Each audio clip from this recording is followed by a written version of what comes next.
Economic Development Committee, February 20th, 2025. I'll call Economic Development Committee to order at 6 p.m. Members present are Vicki Dishon, Christopher Moritz, C. Aaron Sherrick, and myself, Zion Hickman, Chair. Do we have any public participation for economic development?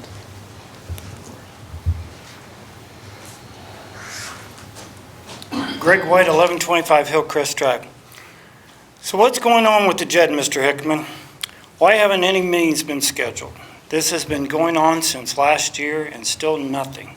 Have you talked to any of the townships yourself? Called them? Sent them an email to them? Got any input whatsoever on this project from them? Is this going to still happen, or are we going to use this as an excuse for this? Just because the partnership doesn't have an interim director or director, can't the group move forward?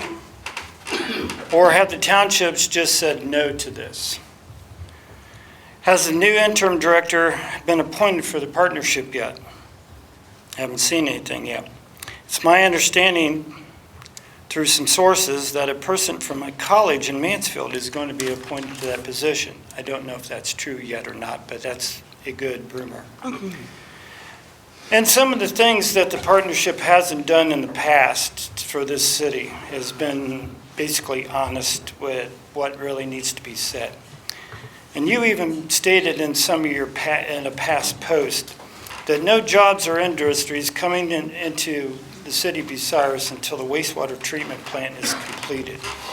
So why is the city still paying $50,000 a year for nothing? Remember, that comes out of the general fund and could be used for other reasons. Thank you. Any more public participation for economic development? Seeing none, we move on to the approval of minutes from February 6, 2025. I will make a motion to approve the minutes from February 6, 2025, regular Economic Development Committee meeting.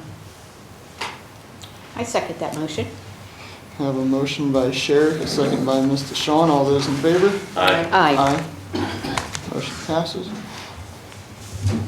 Have any open projects we wish to discuss? Do not have any at this time myself. Moving on to the final public participation.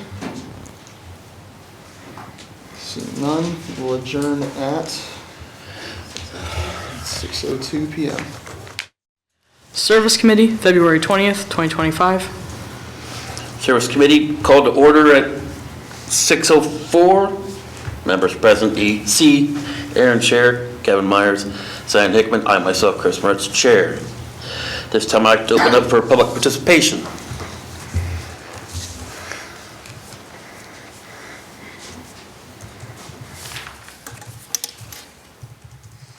Fankhauser, 1415 Michigan Drive. So I had requested that the Waterworks Fund be referred to the Service Committee.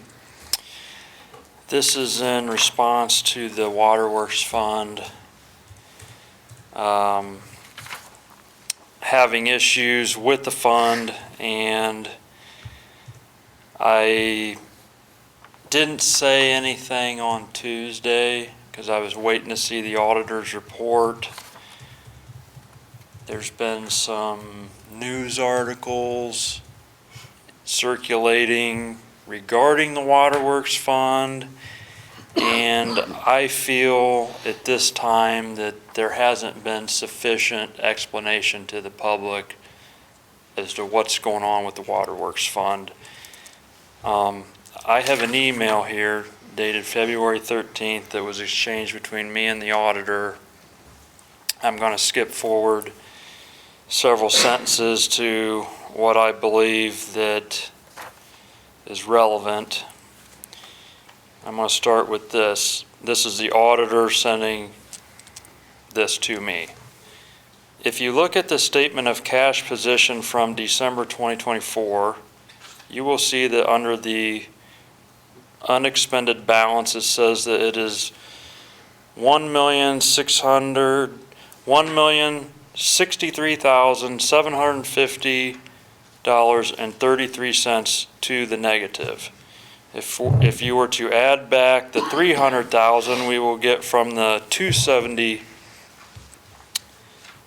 fund when the county projects finish, it will be $763,750.33. If you were to add in the replacement fund of, and this is in parentheses, and then it says plus $206,779.93, it would be $556,000, and I believe this is a typo because it says 9701.40 to the negative.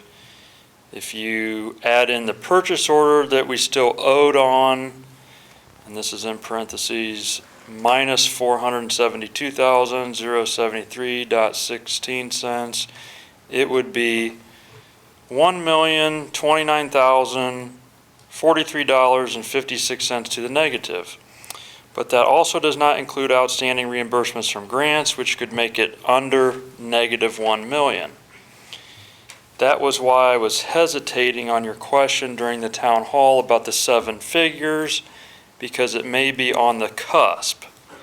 And that is, and this is all caps, if I am understanding the gap conversion correctly, which I may not, and that is why I hesitate to put out a number that would be completely different to have local government service ends with. Local government service started reaching out to me about the gap in mid-January, and it wouldn't be completed until around May. It is a lengthy process, and they have an entire team that works on it. A lot gets changed, and I am not sure what all those changes are. So I would say it is possible it is around the $1 million mark. Next paragraph, the specific project I brought up regarding the previous administration's incorrect information about reimbursement to the water fund was $927,000, $927,120 for the Sulphur Springs / Locust Grove project, which was correctly reimbursed to the 270 fund. It should have never been added to the estimated revenue into the 701 water fund. The regular metered water revenues, parentheses, utility bill payments for water, end parentheses, are underperformed as well. So to me, there is something major going on with this waterworks fund. And I believe due to the huge amount of dollars that this is, we need to have a full explanation to the citizens of Bucyrus who are the utility customers of the Waterworks Fund and explain what exactly all is going on, because there's just little bits of information coming out here in this news article, and then little bits of more information coming out here in this other news article. And then I get this email here, and none of it's all been in the same. I'm piecing it together to come up with what I've come up with so far. There was the December 17th auditor's report, but it didn't get into the details, and I feel like we owe it to the citizens to explain what the details are with this. Now, if somebody may have done something accidentally, I'm not criticizing them. I'm just saying, please come out and explain it so that everybody can understand what's going on with the Waterworks Fund. And I'm not quite 100% wanting to do this yet, but maybe after the explanation is given, I'm almost thinking we need to have an independent investigation into the full details of what has happened with this Waterworks Fund. And no offense to our law director, but I think it needs to be done from a third-party neutral person, because I don't want any favoritism that if somebody, was at fault, that something is, kind of kept quiet. I want the full truth to come out, And, you know, maybe somebody's going to get clear, because I'm hearing, and this is what I'm hearing, is that the former administration, which would be Mayor Reeser and Safety Service Director Wagner, gave incorrect information to the incoming auditor that caused this issue. This is all hearsay stuff, right? Yeah, so You this don't, doesn't need to be brought up like that. Well, that's why there's investigation. That's why the investigation. But as far as the Waterworks Fund actually having a problem, that's not hearsay. So that needs to be addressed. What's this mumbling going on I over said here? there's no solid numbers yet, so giving out numbers is wrong. Until you have actual numbers, you don't. Well, I have numbers right here. You have partial. I have numbers right She here. literally said she can't give you an yet. Here are some of the ideas that go into it. That is it. So you're throwing numbers out, causing a bigger issue. Now you're accusing people of things, which is really inappropriate, and even putting out there that there could be somebody to be accused. You know what? Until you have something solid, you don't make accusations. You're only doing things to make everybody look bad. And it's embarrassing to the entire. You know what's embarrassing, Aaron? That you just And you're interrupted still- me and Yeah. talked to me when I had the floor. While you were on a tangent that shouldn't have been happening. The public needs to know what's going on with this Waterworks Fund. We're The public knows that talking, there's an issue and that it's being looked into. What you I think think- is making it worse. excuse me, I have the floor, Aaron. We have a potential window here of 6 months from November to May, end of November to May, and I do not accept that for 6 months we can't have any idea what's going on. How did we get here? How did this happen? This is ridiculous. This is people trying to, let's try to keep this on the quiet so that the public doesn't know about it. That's what's going on here. And we wouldn't even know about this if it wasn't for me putting it together at the town hall and figuring it all out. Otherwise, we still wouldn't know what's going on. So I see that you are part of this, Aaron, trying to hide this from the public, and I hope that the voters remember that going into November. any other public participation? They could not do that. Here comes Greg to do the same. Greg White, 1125 Hillcrest Drive.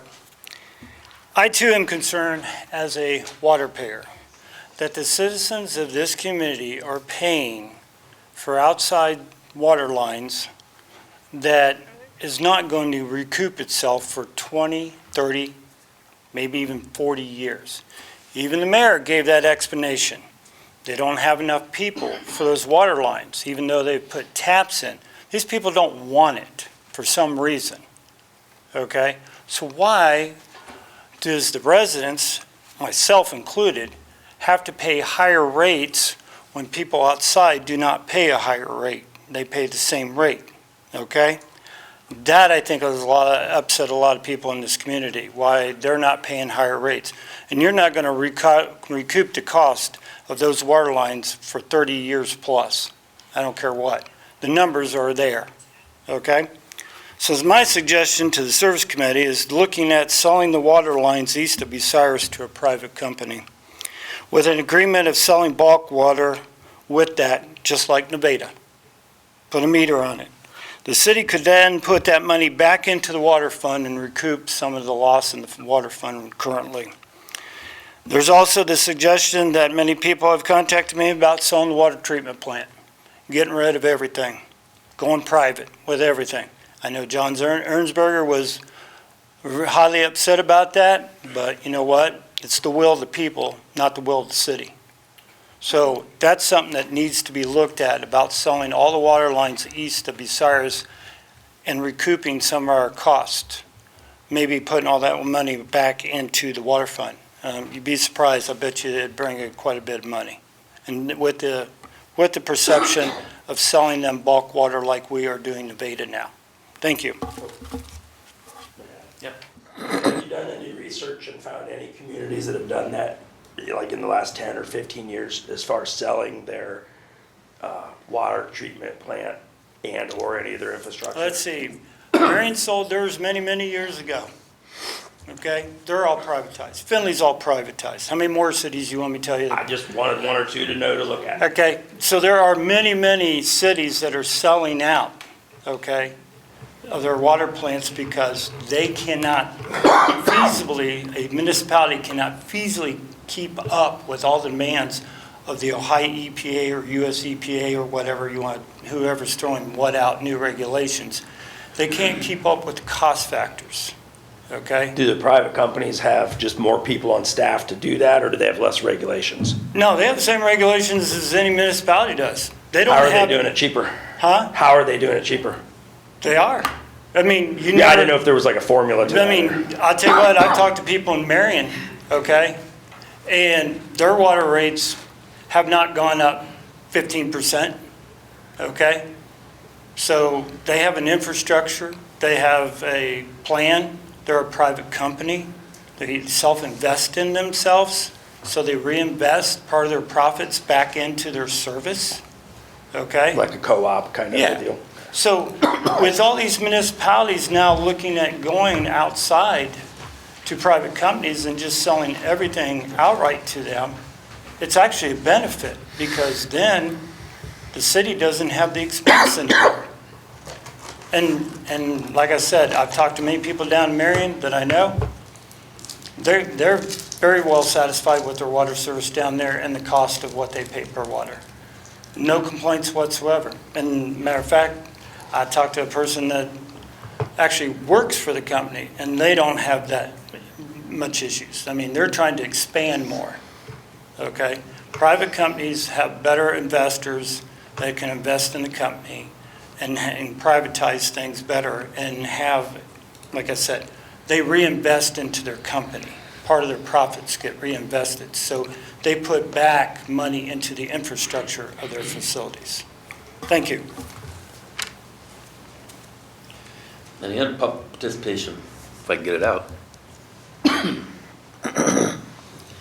Seeing none, moving on to material bids. I'd like to refer it back to council with the changes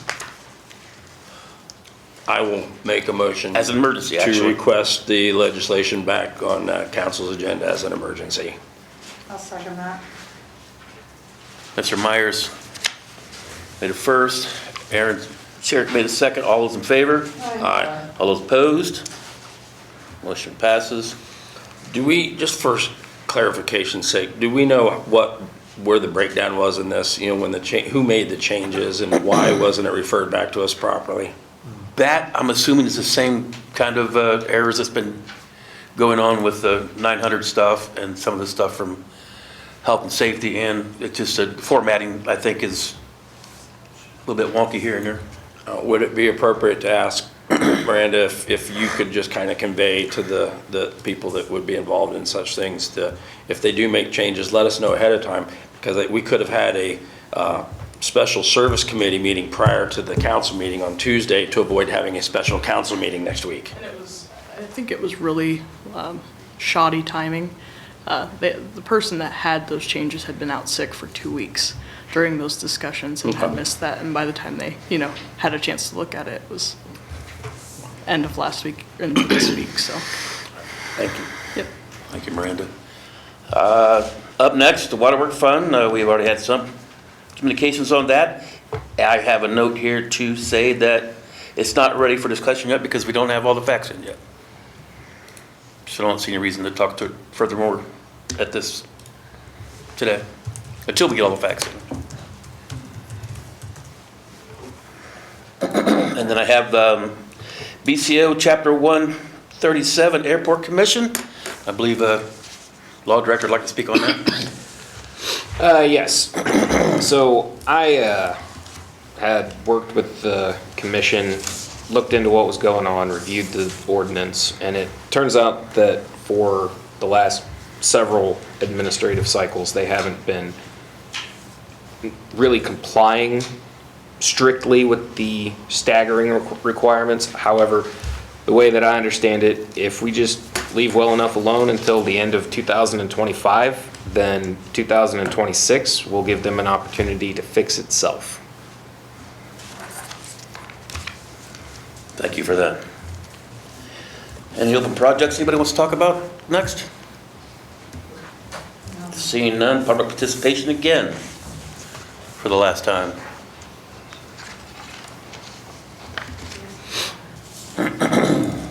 Ken Long, 625 South Spring.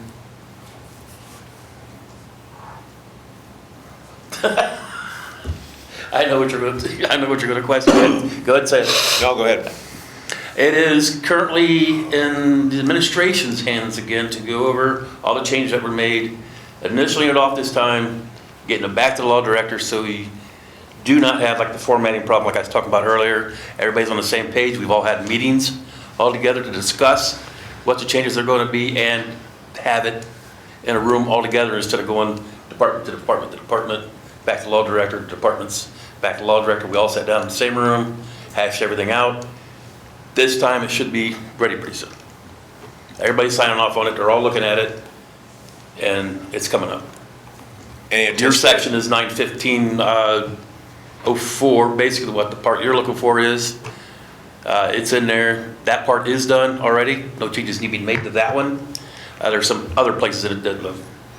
923 section, 931 section. A lot of those sections of wording's been changed in it. It's just minor stuff at this point now. Okay. It should be ready really soon. Any idea when soon it would be? That's up to the administration. Each one has to sign off on it, then get it back to Brandon and let them know. No more changes. Everything's all right. And Brandon can do the final draft on it. Thank you.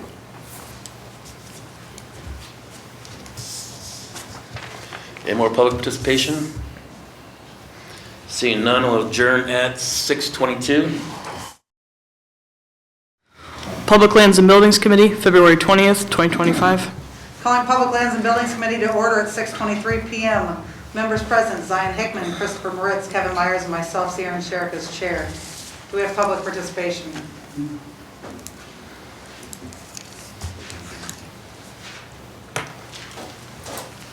Greg White, 1125 Hillcrest Drive. I saw on the agenda tonight that we're going to be talking about the farmland bids. So one of my things I've brought up before, in case no one's listening, is to put into the lease an opt-out clause in those leases. After, if the farmer or whatever has crops in the ground, after that crop is taken off, there should be an opt-out, because Service Safety Director Tommy Starner said that they had maybe some options for that land, maybe turning it into a solar farm or something like that. But I think it would be in the best interest of the city to put an opt-out clause in those contracts from now on, in case we want to, one, turn it into something else, two, we want to sell it, okay? I won't go back over the water line because that's all right. The other thing I wanted to bring up to Public Lands and Building is, you know, if we need to sell all the property the city doesn't need, we need to sell it. But when the mayor and the service director said that some of the land that the city owns has sewer or water lines going through it, and I brought to this council once again, I'm going to bring it up time and time again, and I don't really care. We need to look at possibility of turning that land into community gardens. Okay, using that green space for green space and growing some crops to feed our community, okay? Like I said before, I talked to the extension agency here in town. She said she'd get on board. She said if we could come up with a committee of different groups and organizations in the city of Bucyrus. I was already thinking of the garden clubs here in town, to where we could turn this green space, where we wouldn't have to mow it, into productive green spaces. And there are grants for that. We can actually get a hold of Mid-Ohio Food Bank, because they are building more and more community gardens in different cities around Columbus, north of Columbus and stuff like that. There are grants available for this. And we could get the residents involved in helping taking care of it. I was also told that this would improve the beautification of the city a little bit, It would actually be more productive to use that land, because you can put towers in to grow fruits and vegetables out of, and all kinds of things. So it is a good idea to look at as a community project to turn that land into something useful. Thank you. Thank you, Mr. Wood. Oops. It's not a bad idea. Any more public participation? Okay, next we have sale of public lands and city property. Do we have anything on that for this evening? Not that I'm aware of. All right. What do we have on the farmland bids? So I still got to figure out what was taken out and when to put in the So correct we're acreage still- amount. We're still waiting on them then. Still waiting on that. Okay, no biggie. Mr. Myers? Are you, have you yet, or are you considering what Mr. White suggested with an opt-out clause? So it's really not that simple, and it really depends on what you mean by opt-out. What do you I think mean what by he's an suggesting is opt-out? if I sign a 3-year contract to lease my land to you, and I decide on year number 1.2 that I don't want to lease it to you anymore, that I want to sell it to them, that I can do that. As soon as the crops are out. By operation of just terminating the contract, we can do that, but an opt-out provision would make it an illusory contract, and those aren't legal, so. Okay, so can it be, instead of using the word opt-out, can the contract be terminated? Yes. Okay, I think that's what he's asking for, is a termination clause then. Sure. Okay. Do you have anything on open projects? Not from me. All right, any more public participation? Oh, wait. Oh, that's public. Vicki Dishon, 1108 Hillcrest Drive. Just some clarification, Mr. Gobrick, when you indicated on the leasing of the farmlands that you're still waiting for information on what acreage is available for leasing? Correct. There was somebody left in my office a, picture that was drawn on and had some of the numbers, and that there were 2 different types of writing on it. I got to figure out who did it and what they were trying to say to me. Okay, I sent an email,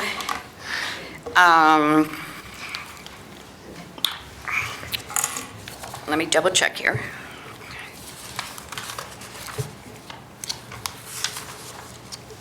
Yeah, I sent an email to Mr. Starner back on Monday, February the 10th, and I included you in on that email as well as Aaron. And it talked about the maps that I had been provided by Kevin DeTrey, maps that were prepared by the USDA out here on wherever they're located. There was also a map prepared by Crawford, Murphy, and Tilley. I'm thinking when you're talking about where it had numbers and stuff on it, if you're not referring to the map that I had those included in my emails. I met with Lynn McKeever. He came to my home on Friday, February the 7th. We went through the maps and confirmed what acreage, what tillable acreage we have available, what acreage that's going to be pulled out for the land that we're going to have, allow the airport to use for parking and what have you. And I know you must have got my email, because in the email, now that I'm responded thinking, to it. Lynn thought it might be well if we just did one piece of legislation authorizing the advertising for bids. And that is, when I say advertising for bids, that's to do with the airport part. Because there's two separate, or there always has been, two separate pieces of legislation. One for the 52 or whatever acres, 51, and then the other for the 30 some odd acres. And he said, well, why couldn't we put those together? So in my email, I referenced that and asked for your opinion, and you responded back that you felt it would be better to keep these as two separate pieces of legislation due to the existence of contracts being entered to as a result of these pieces of legislation. So anyhow, I guess number one, it would appear that you have the information. Right, so everything you just said is accurate on what you provided me. It still doesn't change the fact that somebody put conflicting information in my office, and now I have to figure out who did it, why they did it, what they meant by it, and make a determination for myself. Okay. Okie dokie. Thank you. Appreciate it. Thank you, Vicki. Any more public participation? Seeing as there's none, I will adjourn the meeting at 6:32 PM. Health and Safety Committee, February 20th, 2025. I call the Health and Safety Committee meeting to order at 6:34 PM. Members present are Kevin Myers, C. Aaron Sherrick, James Me, and myself, Vicki Dishon, as chair. First on the agenda, public participation. Please come to the podium, state your name and residential address. Kurt Fankhauser, 1450 Michigan Drive. How did we end up with the taxi cab the last time it was discussed? Was there a consensus to just get rid of the requirement for the non-transportation network ones, the ones that were the traditional style, just totally let it fall back on what the state minimum coverage was? Or was there a different consensus than that you guys remember? If you look at the minutes, which were on documents on demand, let me real quick find it. That's peddlers and solicitors.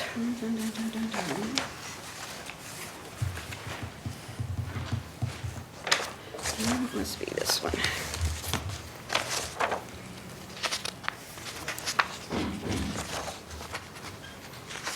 Minutes that aren't in the packet tonight, you're saying? Yeah, they are in the packet. They are in the packet. I'm just trying to locate it here. Oh, you know what? Well, no, wait a minute, no.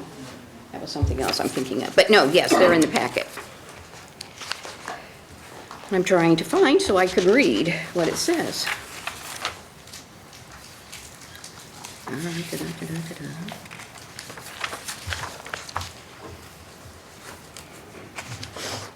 Committee members, y'all helping me here? No. Okay, I'm looking here, Vicki, and if you open the packet up, it's actually the very first set of minutes.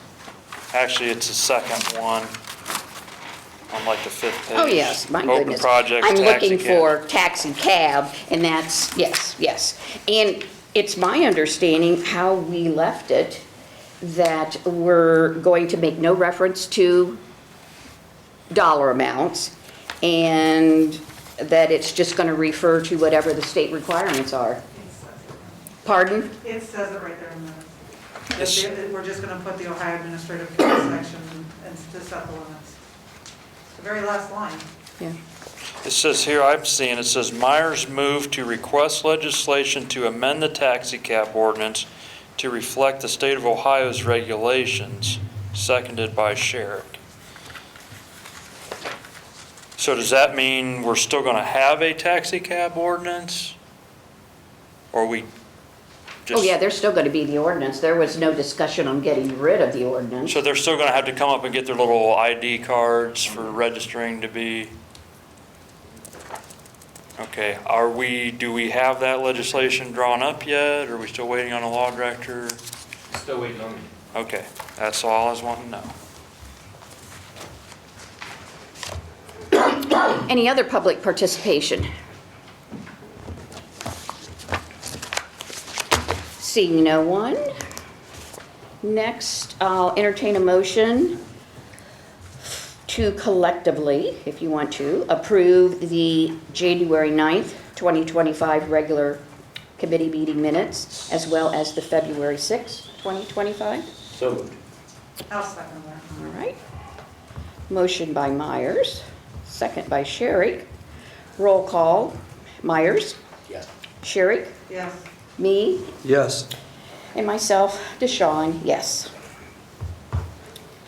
Next on the agenda is criminal ordinance change that was referred at Tuesday night's council meeting. And that was the referral was requested by the law director. So Mr. Gobrick, I'm going to have you discuss. Thank you. If you would, please. Thank you. So, one of the ways that we can increase funding in the city is if we create some ordinances and start using them that tend to mirror the Ohio Revised Code. And I've been in talks with the clerk of courts and the auditor down at the courthouse, with our auditor and the police department. And I've spent a lot of time in other cities defending ordinances that people get charged under. Basically, if we have the ordinance, we charge under the ordinance, we get all of the fine money. Whereas if we charge under the Ohio Revised Code, then we get almost no money. Now, the other side of that is we're responsible for paying for jail, medical, that kind of stuff, if they are housed under our code. So my recommendation would be to use a code or use an ordinance that doesn't typically see jail time. No question. And what about the court appointed counsel? County pays for that. Because the fees, if they're billed to a regular one. So that helps get some of paid that for by comes back court from the costs. state stuff, whereas this, if it goes by a municipal code, that doesn't come with money back from the state. So that helps get paid for by court costs, which don't change. Mr. Myers? Would it be fair, Mr. Gobrick, to ask you to prepare a draft set of ordinance that kind of really explain what your desires for that are so that you could use that to educate us to further debate? Sure. Because at this point, like I just said to you off the record there a minute ago, that you're the one that went to law school. We didn't. Sure. And so I think if you could put together what it is you would like to do and then teach us that, and then we can go from there, rather than us try to create an ordinance that we know nothing about. Sure. Now, more on this topic. Kaylee informed me that we do have an OVI fund that was set up a while ago, and we've never used it. I think that'd be a great thing to start using. So does that mean that currently we're charging people for OVI under a state or county ordinance, not a city ordinance? Correct. Okay. Do you guys, would that be your decision which way to charge somebody, or how does that work? It'd be their decision. Though, yeah, like he said, there can be jail time, therefore we cite it under the Ohio Revised Code. So it's kind of like a departmental policy, if you will? Correct. Okay. Would that be the same if you had things that don't really have jail time? Would that be finally your discretion of which way to charge them? Yeah, normally we charge them under the BCO at that point. Okay. Thank you. And also, at the end of the day, I can always amend it from the BCO or the ORC or the ORC to the BCO, depending on what I want to do as the prosecutor. So after the charges are filed, you can make a change to them? Mm-hmm. Okay. With the defendant's permission, but yeah. So essentially, my bigger concern is I just want to make sure that we're not going to see an increase in our costs to try to recover some money down the road. I don't want to spend $1 to make a dime. No. Okay. Can I ask a question of Mr. Stevens, if possible? Just because I know we created the OVI fund, and because I haven't seen any revenue in it yet, which is, it doesn't bother me, I guess. If you don't cite people for OVIs, do you know a way that you would bring money into that fund, or how that would occur, I guess? I have no idea. Okay, all right, I just wasn't certain. Thank you. So again, the OVI statute and the mirroring ordinance statute or code is really confusing, but one of the penalties can be a driver intervention program. Like, there are ways around the mandatory jail time. And for some people, like their first offense, the driver intervention program is specifically designed for people to go, and instead of going to the jail for the mandatory 3 days, it's replaced with a hotel where they go and they go through a state-approved class about the dangers of drinking and driving, and that satisfies it. And that's pretty standard if you've got somebody who's like right above the limit, it's their first time ever being in trouble, you just hand out the driver intervention program. And with the fine money that the fine ranges that are going up on April 9th, we would be able to take that fine money and not have to pay for the driver intervention program because the defendant would have to pay for the driver intervention program. Would that be including the hotel? Yeah, they have to pay for the hotel too. Is the defendant given the choice whether they want to do that or take the normal traditional route? Yes, so that's part of the plea deal. That's part of the That's negotiation. like a treatment in lieu of conviction type of thing? Exactly. Okay. So in the OVI fund, we can put seatbelt violations, speeding violations, is that it? I don't think so. I think OVI fund is just for OVI.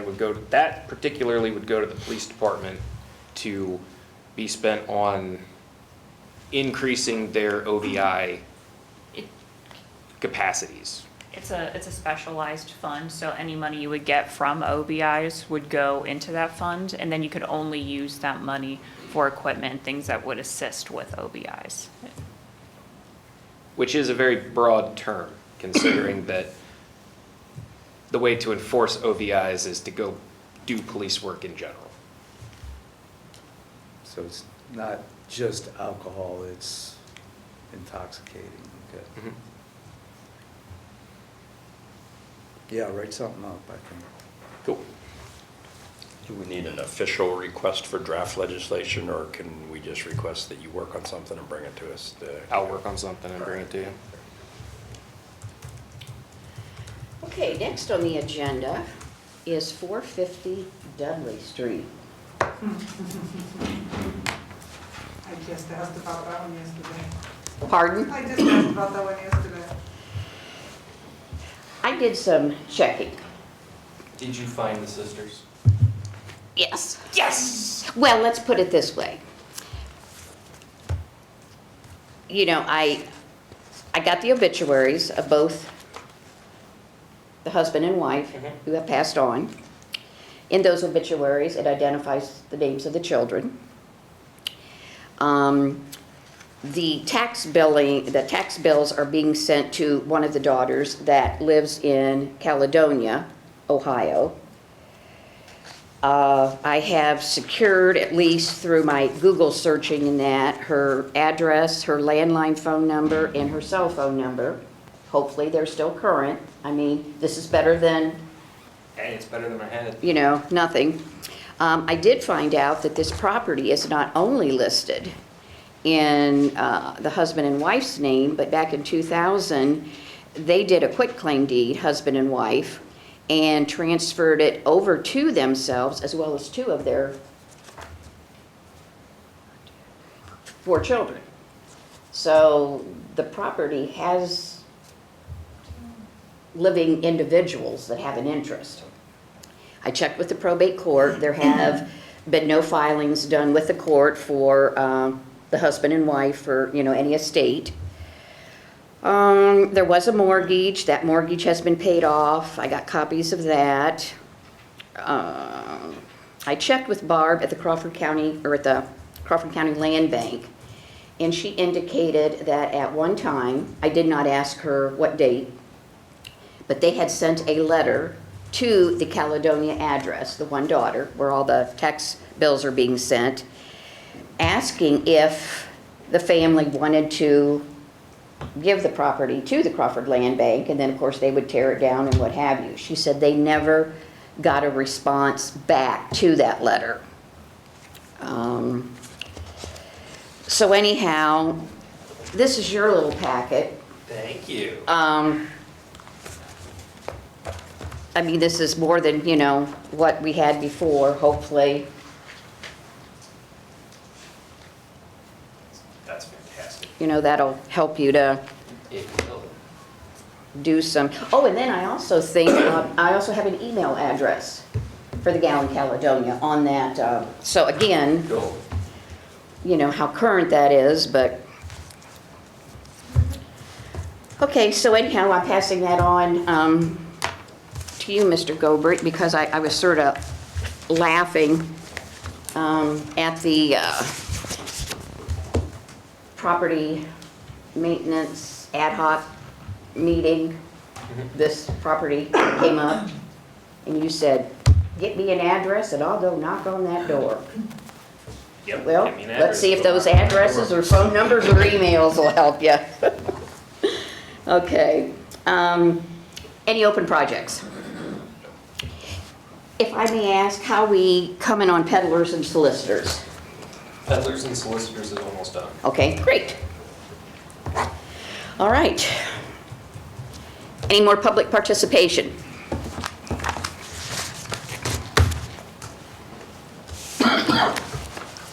Greg White, 1125 Hillcrest Drive. Okay, so it's been brought up many times that the fire department 6-man staffing requirement. And I believe this needs to come to a vote to full council. We need to quit doing whatever we want to. I went back and found out that there was a repeal to ordinance 12-2023 back on 2/22 of 2024. And then subsequently, on 3/18/2024, the fire department and administration came to an agreement on the staffing. However, there's no information about that. Okay? So, I think it's time to bring this to a full vote council. I think that this needs to come out, that the voters need to know where this council stands on that, because budget's in the deficit as it is now. So, and going on what Vicki said about documents on demand, I did some researching today, and basically, unless you know that the fire reports are in the regular council packets, okay, for the month meetings, fire reports, there are no yearly, monthly, or no reports whatsoever on documents on demand. Absolutely zilch. And on the police reports, and nothing against them, the last annual report that was put on there was 2019. Monthly reports, nothing. Daily reports, the last time anything was entered on documents on demand was 2020. I mean, I understand it's on the police website now, you know, daily reports and stuff like that, but there's nothing for the public to look at whatsoever, do any research whatsoever. So my question is this, to bring up to the health and safety, is that I think that the fire department ordinance 12-2023 needs to be brought out for a full council vote, roll call vote, to decide if you're going to keep 6 or 4. I mean, you got budget problems right now. This is the way to do it. I mean, I also heard some things that I'm okay with. I don't care if people like me or not. But, you know, we actually need to look at hiring part-time people within city government. Okay? And I heard that the union and the fire chief are totally against this. Okay? That's okay. We can agree to disagree on anything. But we're in a budget crunch, and we have to find ways to save money. So, and like I said in a previous meeting, my 200-hour card is no different than their 200-hour card. Okay? Same way with an EMT or a paramedic. They all have to meet the state requirements of continuing education after we pass our exams. So there's no difference in training requirements whatsoever. the cost, where the chief said it takes 18 part-timers to one full-time guy, I'm still waiting on that study. I have not got a copy of that study yet. And I've contacted a few more people that I know of, and they can't find that study anywhere, no how, no shape, no form. So must be a ghost study out there. But I think the cost of the overtime versus what it would be costing for part-time firefighters would probably take the overtime down to probably over half of the overtime. Mr. Myers is agreeing with me. He knows what I'm talking about. I have very many years' experience in the fire service, especially civilian and military. So the thing is, I think we really need to look at this, and I think this committee needs to decide tonight and quit messing around and send this to full council tonight to repeal 12-2023. Thank you. Mr. White, we have, if you will look at and this is just the latest, or at the January 9th Health and Safety Committee minutes that were in the packet on Documents on Demand, and I had brought up about ordinance number 12-2023, the minimum fire staffing. And I questioned because the administration wanted to come and talk to us about that. And I questioned if, they were ready to discuss, and they had, the service safety director indicated that they were not ready to proceed at this time. Why?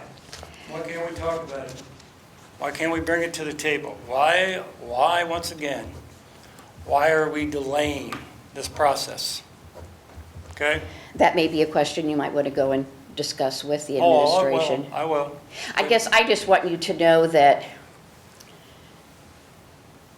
we're not messing around. I mean, I don't. What was the term that was used? Oh, we're just stall tactics. We referred it and wanted to discuss it, and he asked us to hold off. Well, you know what? As the chairman of this committee, you can bring them in here and tell them, we want to discuss this, and this is the date we want to discuss it, instead of quit messing around. Okay? You're the chairman. You have the authority to do that. And if they don't want to do it, then drop it and move on. Put it on the agenda for city council to do. Go ahead, horse around. I have no control over the council agenda. That is the council president. No, this committee does. You can refer it back to be repealed to full council. Sure you can. It's in the rules. Thank you. Any other public participation?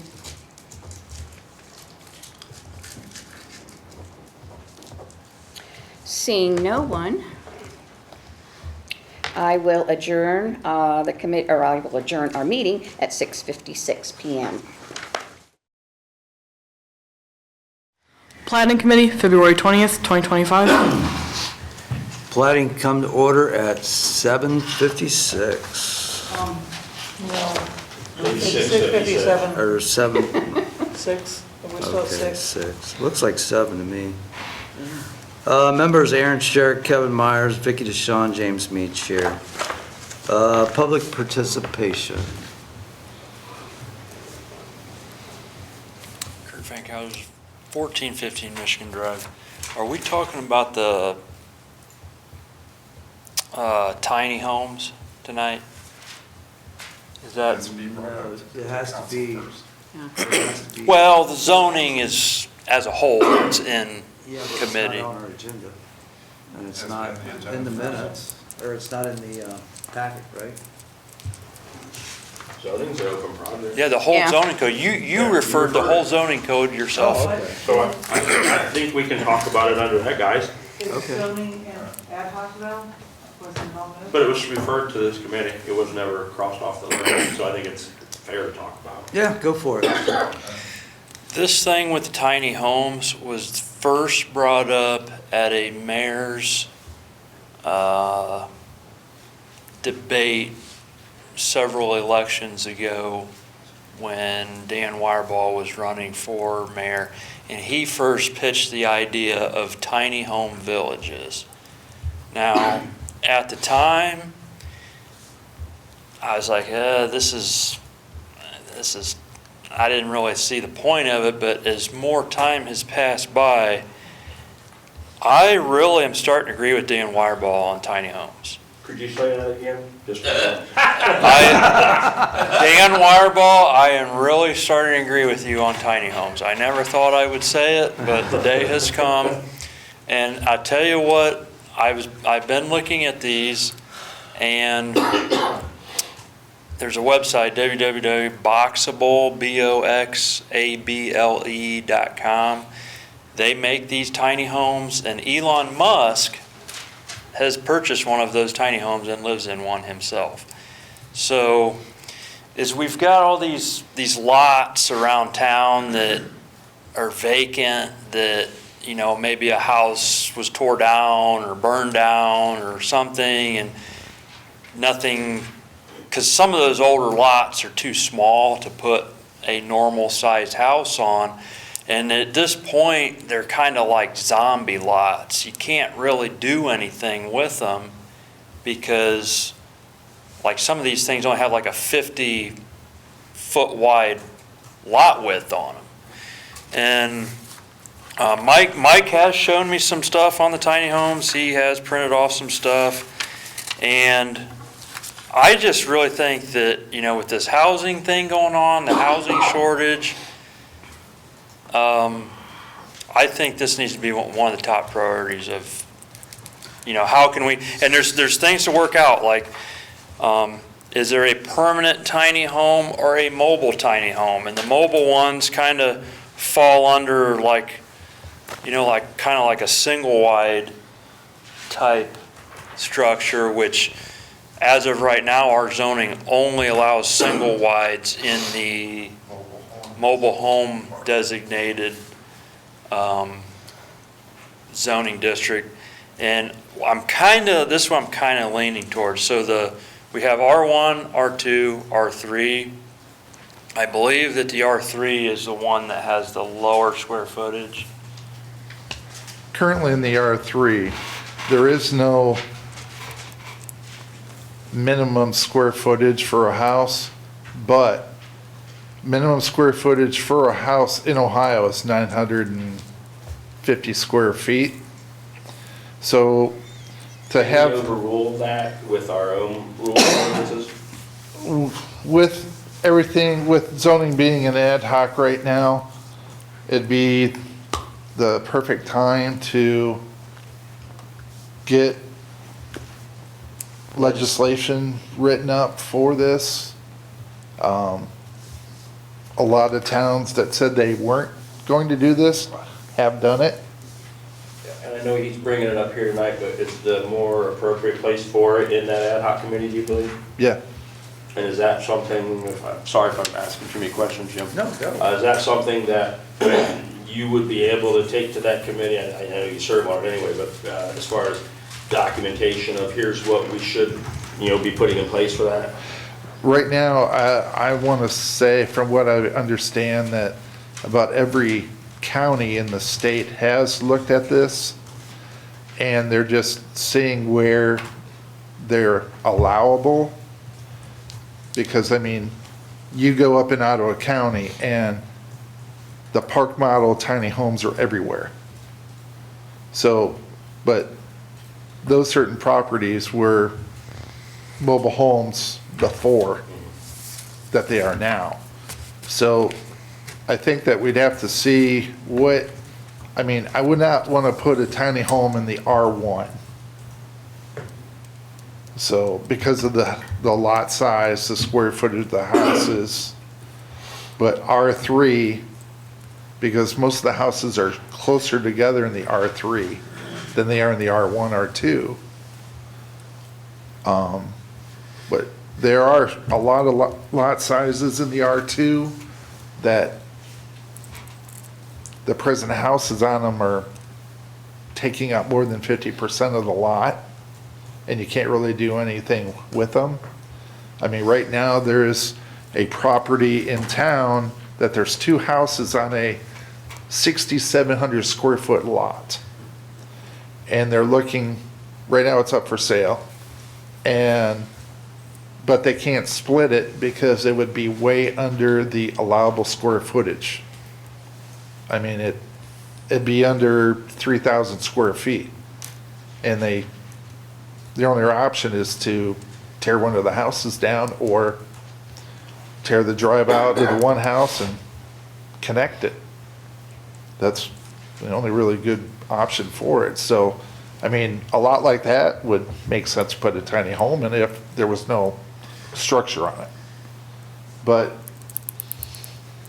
I mean, it's something we can add to it since we're reviewing the whole zoning book. So, Mr. Goldberg, would it be, do you go to the ad hoc committee with the legislation? Or would you come to this committee with the legislation and add it to the ad hoc? That committee reports to this committee. I was gonna say, I would That's do what it. I'm thinking. You would do it in this committee, I would do it right? in this committee. So if you got like a lot that's vacant and you can purchase it for $750 to $1,000, you can go get one of these pre-manufactured tiny homes. The lowest price one I seen on that website was $20,000.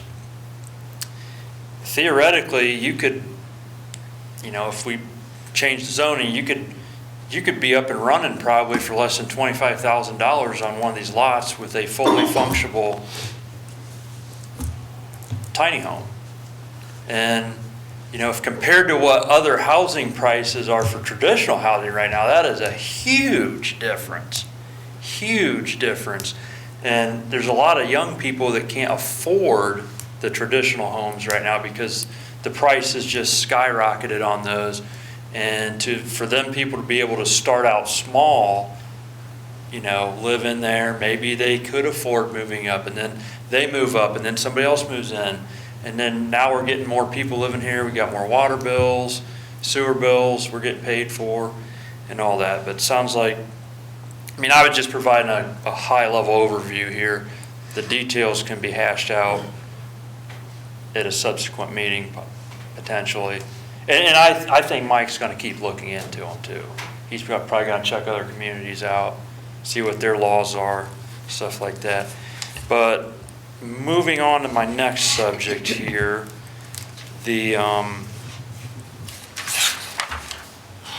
it's been brought up with this, and we do have it, the general surfacing stuff, and it came out of a public hearing.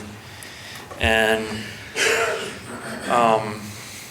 I know I've sometimes may seem like I came off controversial, and I apologize, Mike, if I offended you in regards to the blacktop and the concrete stuff, but here's where I'm at with it in regards to, is it going to be a requirement that we never allow any wavering from in the general business district, seeing that the general business district does encompass, in some situations, the far outer lying edges of the city. I'm thinking about Upper Sandusky right now, and if you go in to their city on the east side of town, there's a lot of new development that's happened. And a couple things just for my example here. WMS, they have a New Holland tractor dealership. Don't know if anybody's ever seen it. That moved from one side of the town to the other. No, it's right there east of the steer barn. Yeah, the John Deere dealer moved. The John Deere dealer moved. But the New Holland dealer's been there for several years. Okay. But it's a really nice dealership, and it's all stone. Now, it was also said, well, you got to have the driveway apron has to be concrete. And the driveway apron, that's kind of different. That's covered under the right-of-way permit when somebody gets a permit to install a driveway. That's covered. It's always, my understanding, is required to be as concrete.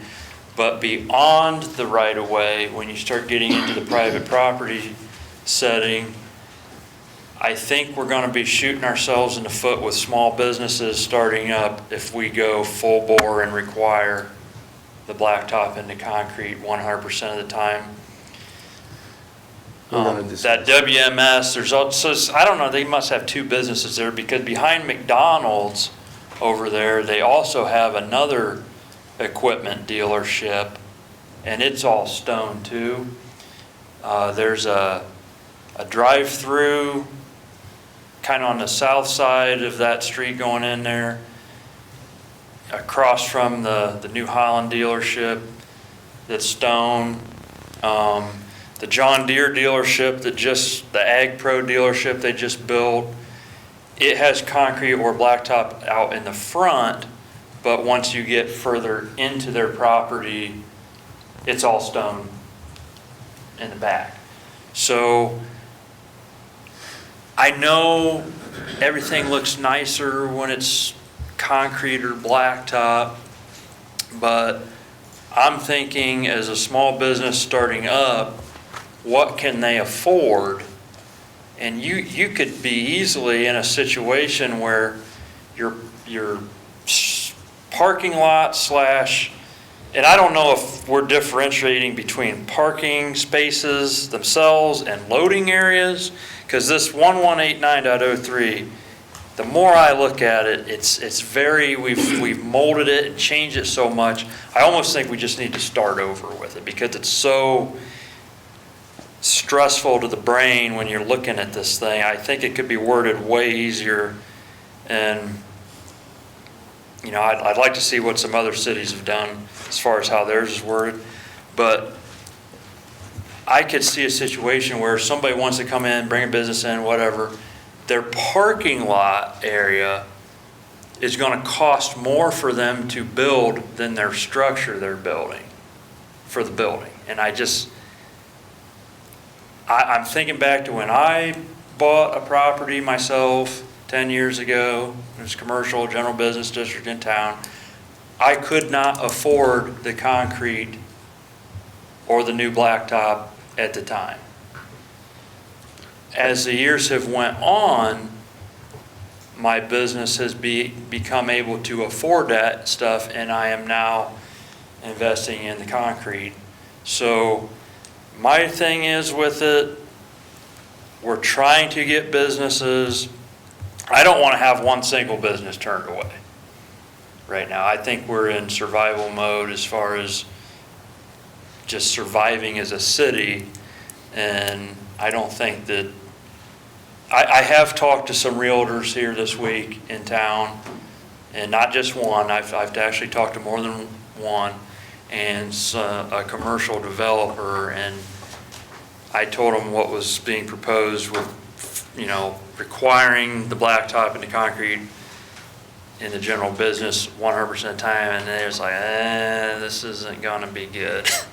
So this is what I would like to do. If James, if you and Mike, sometime, if we can take a drive over to like Upper Sandusky and just drive around and look, I'd be willing to pay for the gas. Because I just don't want, we're competing with Upper Sandusky right now. We're going to discuss it, so you can come back up and Okay. talk about it too. That's all I got to. But I agree, so. Okay. Any more public participation? None? Could I have approval for the minutes of the February 6, 2025 regular platting meeting? I'll make a motion to approve the minutes from the February 6, 2025 regular platting meeting. Thank you. Second? Second. Aaron? Yes. Kevin? Yes. Vicki? Yes. I'm a yes. Okay, Woodlawn, 316, 320 Woodlawn. Take these one at a time, Are so. we doing just a motion to send that to full council? Not yet. Okay. We have down on section 3, on the second section 3, we need that changed to 4, so I'd like to amend this and send it to full council. Is that proper? Yeah, that's not. See, I'm learning, okay? Yeah. I'll make a motion to send that to full council as amended. Thank you, Aaron. Second? Second. Aaron? Yes. Kevin? Yes. Vicki? Yes. And I'm a yes. One down. You think it's funny, you're sitting on there. So we have BCO 1193.01, solar panels up next.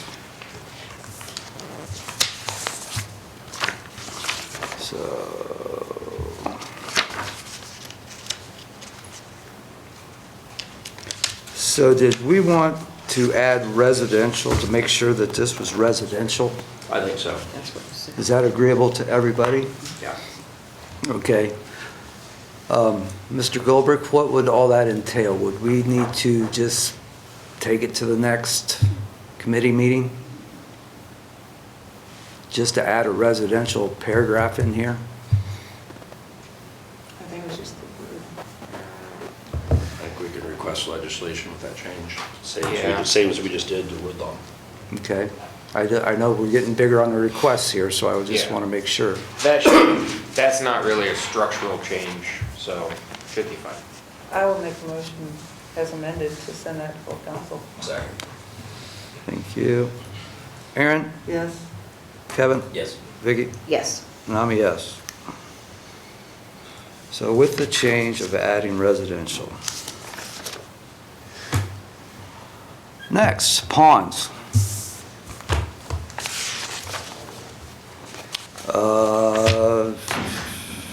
We have section J on the last line, 1187.021, then we need that C taken out.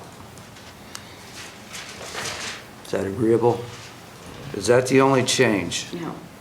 No? What did you say again, Jim, please? On- I'm sorry. Under J, on the last line. Right. It says 1187.021, and C in parentheses needs to be taken out. Where's their So C? it should start at the sentence on the second page, at the top line, a property owner may file for a variance, that whole remainder of that paragraph. Here's talking about those C. It mentioned C right there. Oh, A Yeah, property that owner whole may sentence file where it for a starts with variance. Yes. a property. Codified ordinance. So it should, we should slash is where it starts, a property owner may file for a Right, variance. that whole For the sentence. remainder of that paragraph. Okay. Mr. Goldberg, we good with that? Sounds good to me. Can we pass that as amended and just strike that out? Sounds good. Make a motion to pass that as amended. Thank you, Aaron. Thank you, Kevin. Aaron? Yes. Kevin? Yes. Vicki? Yes. And I'm a yes. Are we just holding off on resurfacing at this time, or?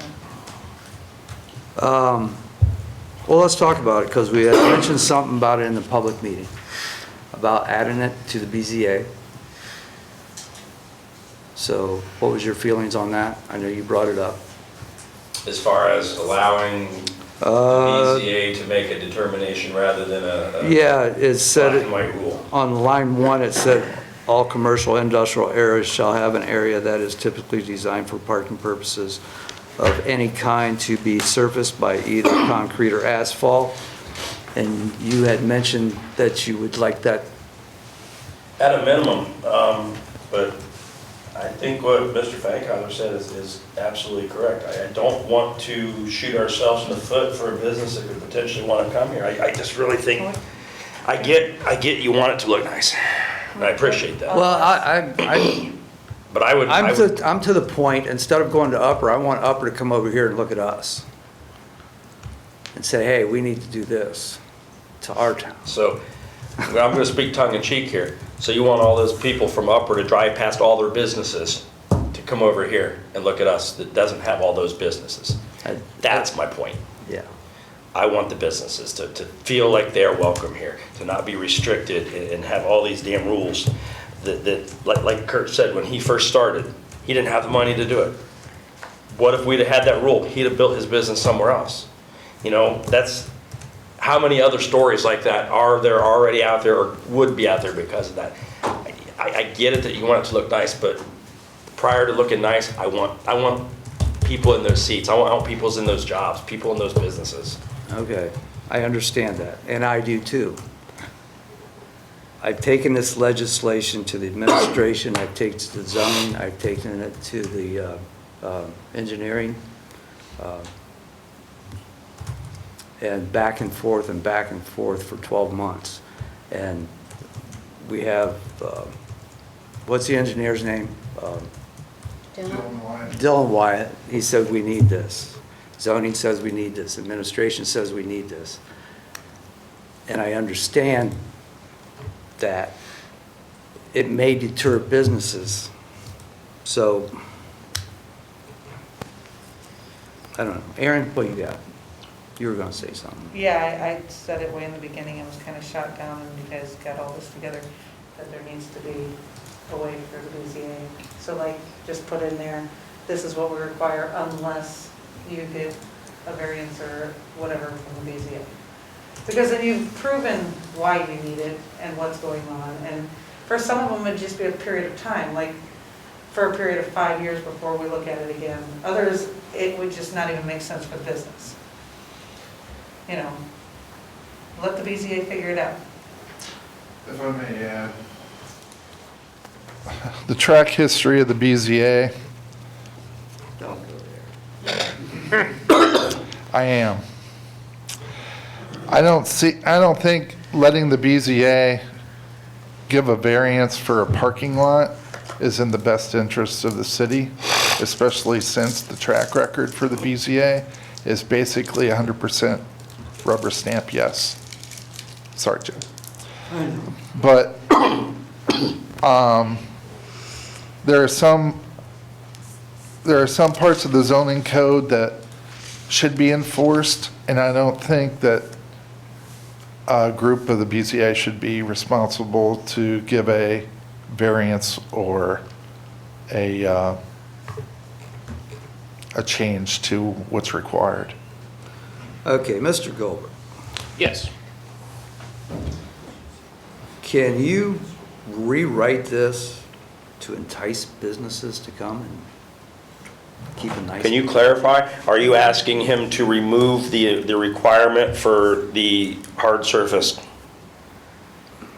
Because that's what you're going to need to entice a business. I think he's wanting to leave it up to me. Is that what It's you're not your saying? decision. It's very much this committee's decision and the council's decision. Okay, this is what I'd like to do, is to table this for now, because we're all in disagreement over it. Go ahead, Mr. White.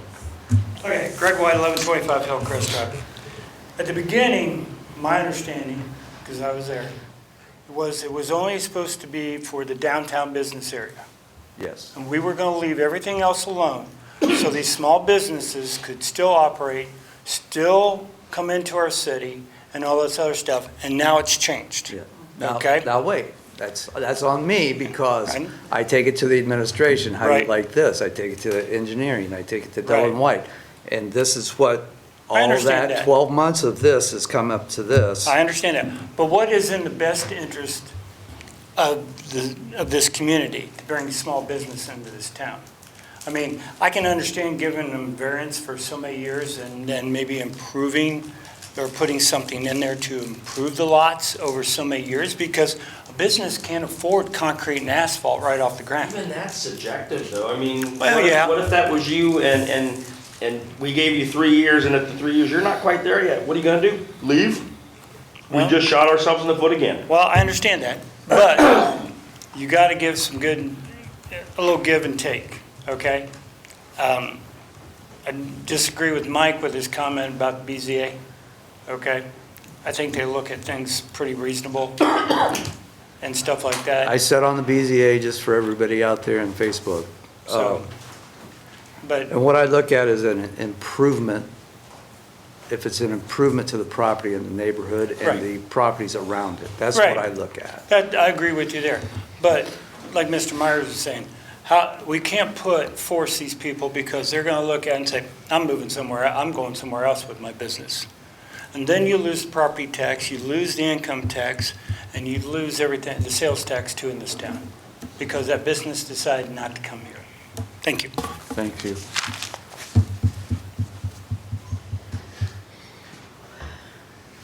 Okay, I suggest we table it for now.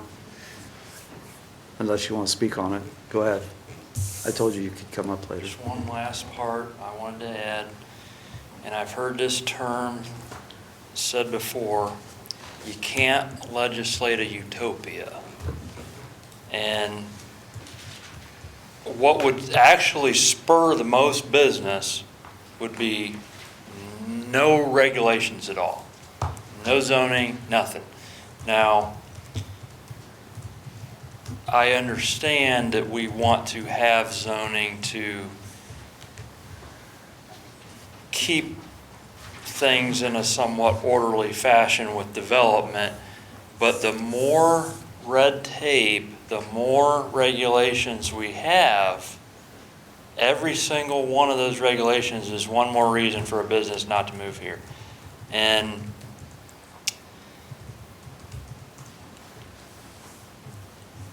you know, you want to have all these laws, just go out to California and look at San Francisco and see how they're doing, you know. You would get the most economic growth from having the least amount of laws. That's just how it is. And, you know, I'll give you an example of there's a whole bunch to this that hasn't been thought out, different scenarios. And here's a scenario I have. Let's say you have an existing business that's already got a grandfathered stoned parking lot, and they want to make it bigger. If you have it the way you want it, or the way it's being proposed, you couldn't even add on to that existing grandfathered stoned parking lot with more stone. You would have to have the new additional part to be blacktopped or concreted. So then you'd have this mixed up looking parking lot that's half stone and half concrete, and there's a lot to think about here. That's why I'm looking at all the scenarios here on where is this going to end up causing a problem, and I've seen a few. So tabling it, if that's what you guys got to do, I really think we should think about it more. Vicki, how do you feel about tabling it? I'm fine. Okay, go ahead. Result passage. I agree with Mr. Fankhauser. I think there's a lot to consider here, and I would just remind you guys that you have, as you expressed, you've spoken to people who are what you would consider an expert on this situation. We've heard from Mike and zoning reasons why it's a good idea to ensure that you have properly paved parking lots. So we've heard from zoning reasons why. I think many people in Bucyrus would agree with you, Jim, that we would like a town that looks nice. But also, Jim mentioned, you heard from the engineers. The engineers have reasons why we want properly paved parking lots. So don't forget, when we're talking about parking lots being stone or paved, we're not just talking about does it look nice for businesses. Because the purpose of making these regulations is not to draw in business. That's what economic development is. What we're talking about is structural integrity of the city. So when you have engineers that said that you should have a properly paved parking lot, it probably has engineering reasons behind it. So I would urge you to consider the thoughts of the experts that you've already referred to on this matter, and not just worry about chasing businesses. That's not what city council is for. We're not here to make as much business and take down as many laws as possible, like Mr. Fankhauser wants. So lean on the experts, the people that have a reason for these decisions. It's not just chasing money or potential businesses, because I would also remind you that we have these regulations are for new parking lot construction. How many new businesses purchase their land to start their business? Not everyone. We also need to encourage people to lease the vacant properties that have proper parking lots. So we don't only rely on new businesses to bring new buildings with them. We need to encourage people to lease the property that we have, and then if we are building new things, to keep it nice and structural for the future. Thank you. Thank you. Okay, everybody's good with table on it? Yes, Oh, we're good with tabling it. one more. Gary Daiber, 1928 Marine Road, Bucyrus, Ohio. Just one thought. I hauled stone for like 30 or 40 years. For some of you who don't know, there's a blue stone product that when you put it down, it's dustless. And it looks really, really nice, number one. Number two, if you know anything about asphalt millings, there is a company out of Norwalk, Ohio, that is putting that through a paver now, and then you take rollers over it, it looks just like a road when you're done. So it's half the cost of limestone, and actually even half the price of bluestone. So that might be another option if you wanted to force something like that, is to go something like rolled in millings or bluestone, just a thought. Thank you. Table? So, yeah, but to Mr. Frizzell's comment, bring the experts in and tell us why they want it that way. So we can hear from them. We've heard, I've not heard an explanation I've not heard his reasoning why it's a must, from their standpoint. But this isn't keeping business away from town. It's not. That's your opinion. That's my opinion. My opinion differs. Right. So we were tabling this?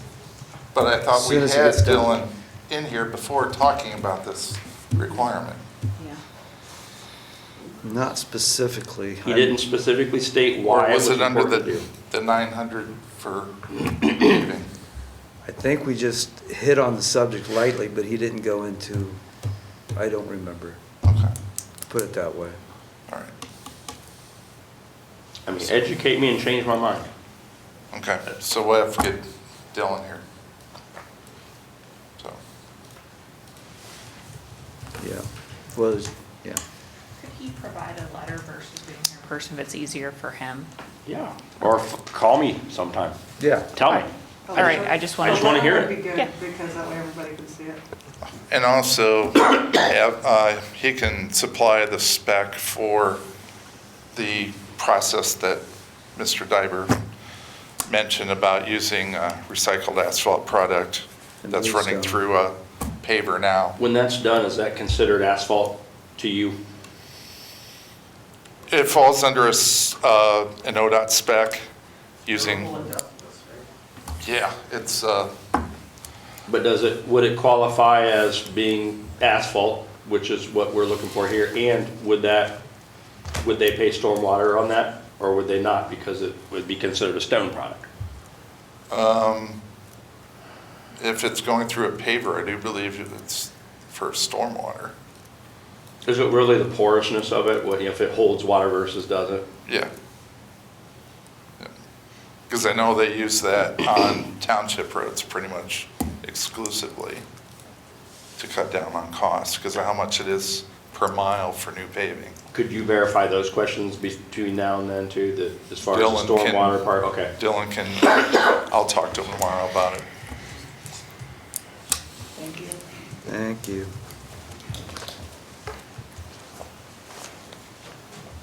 So it's tabled. Open projects, nothing to come off yet. Public participation, one last time.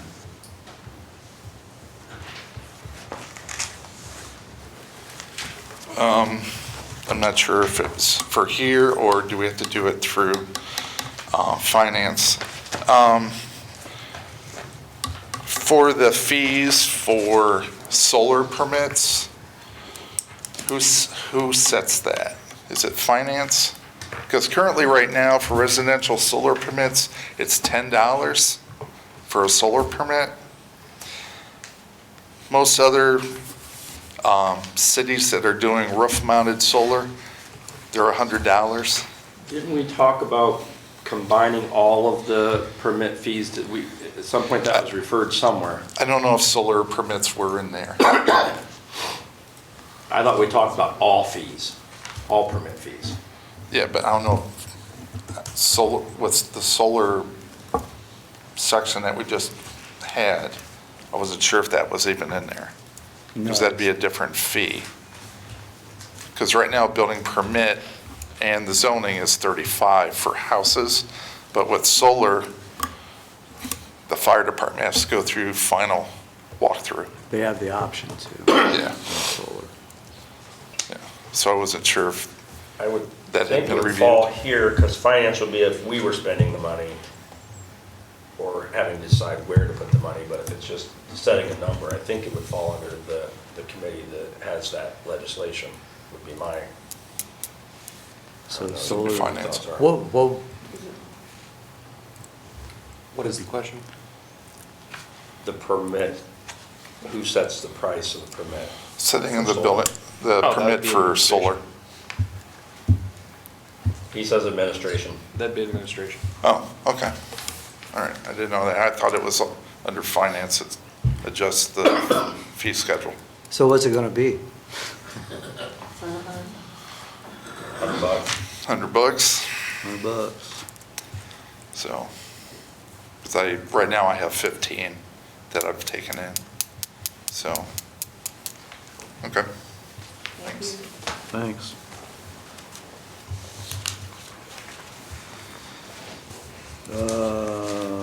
Meeting adjourned at 7:35.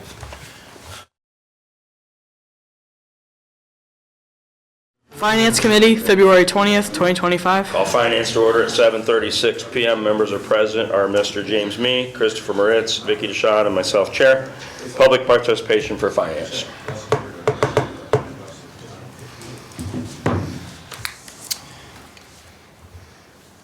Kurt Fankhauser, 1415 Michigan Drive. So, last year, early on in the year, we were discussing the looming deficit and what to do about it. And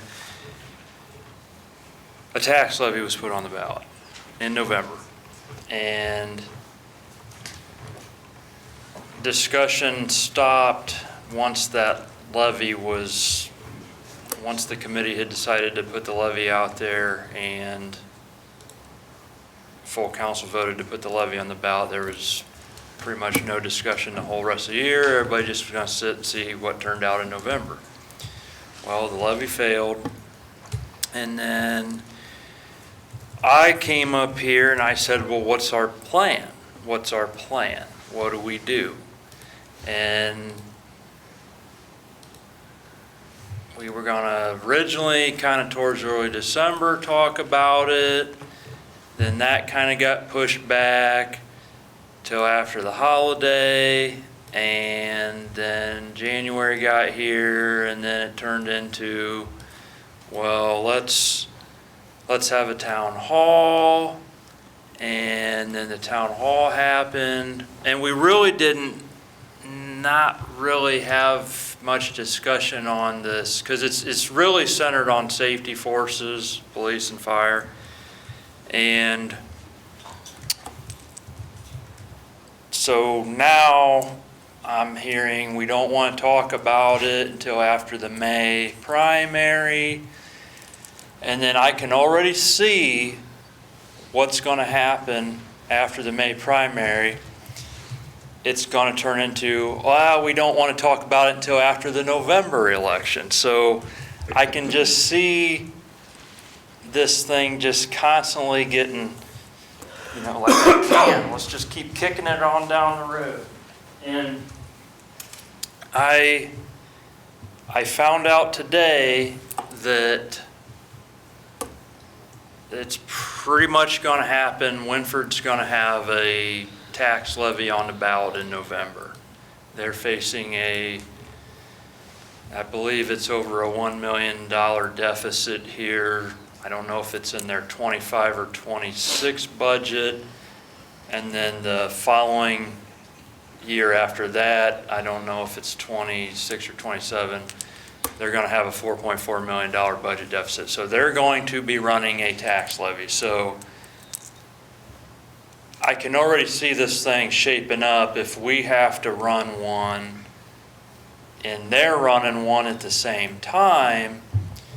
How does that, I can almost see what's going to happen. the public's just gonna go right down on all these levies and probably vote no. So I think we really need to get serious on having discussions here on a backup plan, you know, what's gonna happen. I'd like to see multiple scenarios, you know, if a levy happens and doesn't fail, what do we do? If this happens and we do get this, then what do we do? But I just feel like we're not really coming up with any ideas. I mean, how do you feel about it, Vicki? Oh, I'm listening to you. I mean, it's a very hard decision. I know it is, and I think we all collectively need to come up with a plan together. I don't think one person's going to be able to come up with a solution here. And, you know, I think we owe it to the safety forces to know, you know, what's going to be the future of safety forces in Bucyrus in all of these different scenarios. Because, you know, I mean, I don't want to see them start to leave. And as they see the council not doing anything, and they see a job opening in some other town, are they going to start leaving? You know? So that's where I'm at with it. I mean, this is, I believe, the first meeting after the town hall happens, so for the Finance Committee. So I hope that the Finance Committee, I don't know if you guys are going to have another town hall or what, but, you know, I feel like it needs discussed. That's where I'm at with it. Any other public participation? All right, you have before you the minutes for your January 9th, 2025 regular Finance Committee meeting, as well as February 6th, 2025. I'll entertain a motion to approve those collectively. So moved. Second. I have a motion by Mr. Me and a second by Mr. Moritz. Any discussion? If not, I'll do a roll call. Mr. Me? Yes. Mr. Moritz? Yes. Mrs. Dishon? Yes. And I'm also a yes. Motion carries. Chris, as you mentioned in the Service Committee meeting as far as the Waterworks Fund, yeah, I agree that we need to gather some more information. Some of the things that Mr. White brought forth, I would like to do some research on. So I'm in the same boat. Let's do a little bit of looking and keep this on the agenda for the next meeting and see where we're at with that. Mr. Me, are there any open projects you wish to discuss? Mr. Moritz? Not this time. Mrs. Dishon? Yes. First off, where do we stand with the manpower ordinance?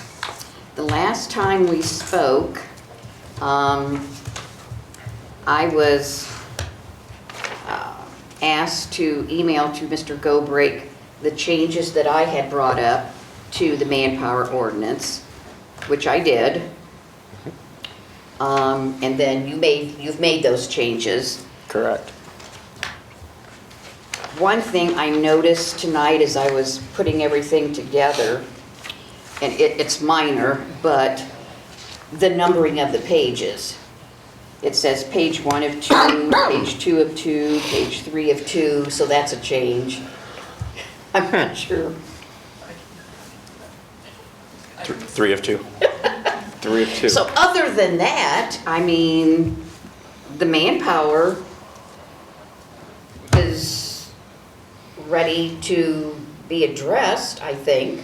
That's my understanding. So I guess that's just what I'm asking is where do we stand with, I mean, you know, what's the committee, you know?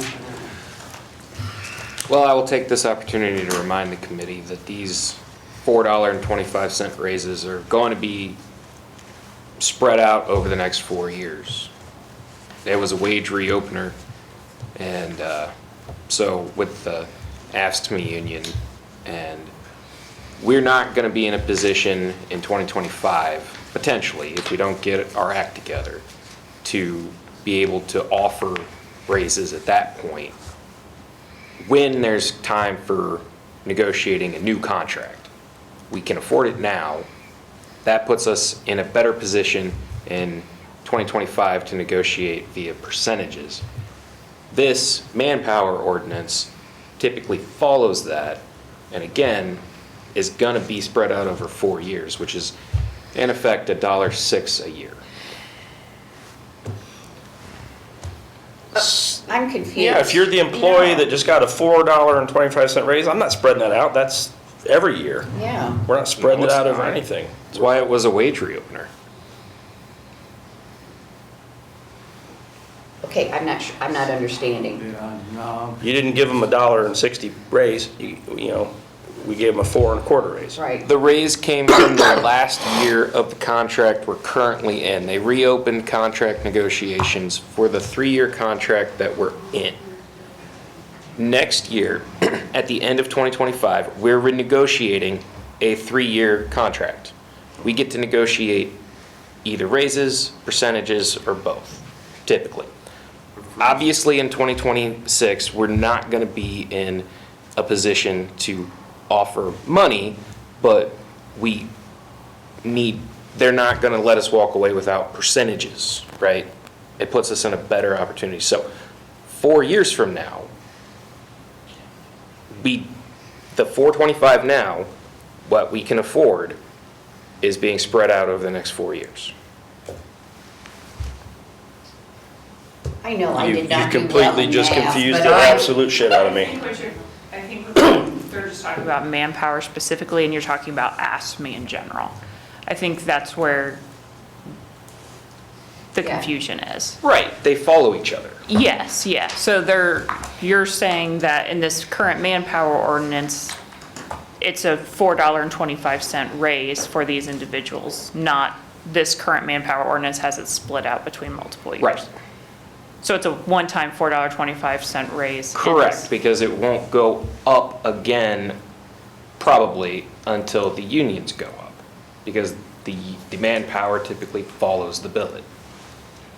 So you're saying this is just this year, and then when you're saying 4 years, you're talking about the 3-year negotiations for ASME Correct. after this year? Okay. Okay, I'm sorry, you're gonna have to really slowly explain that. Okay, I'm gonna turf it to Kaylee. Kaylee can explain it. All right, microphone back on. And again, all I'm concerned about is the manpower. Yes, this manpower ordinance should just be covering this year, I think is what it's getting at. It's a $4.25 raise just for this year. Right. Right. Yeah. And when he's talking about 4 years, he's actually going into the future and talking about the next ASME negotiation and trying to talk about how this current one affects the next one? Correct. Right, but the person who got the 4 1/4 raise isn't getting reduced 4 1/4 next year. Right. No. No. Well, they are with inflation. That's the whole point.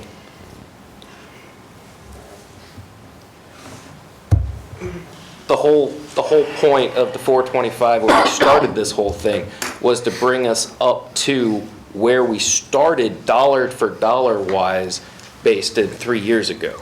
Because inflation and the economy took a turn for the worse. That 425 put us in actual dollars right back where we were at the beginning of the negotiations. Now, that's why they wanted to reopen the negotiation for the ASME negotiation. That 425, now that we had it in the budget, puts us in the ability, when we renegotiate the entire contract, to not offer money, but percentages to help combat inflation.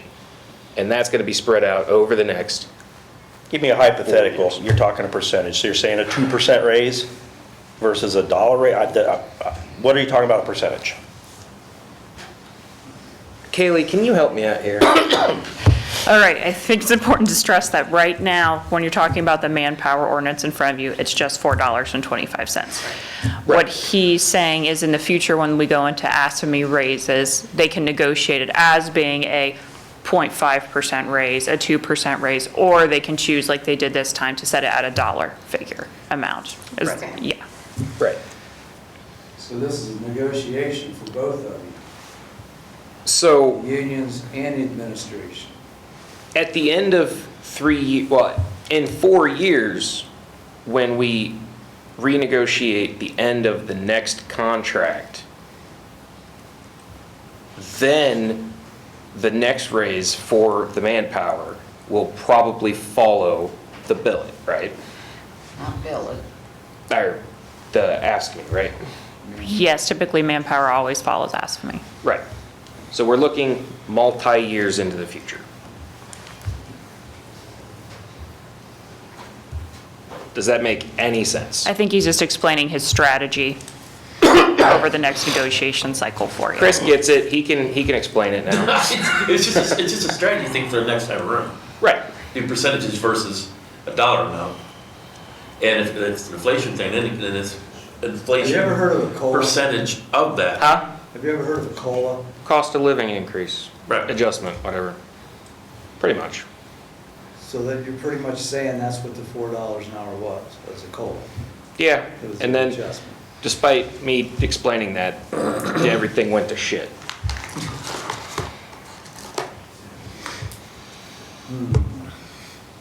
Now, what do you mean by that?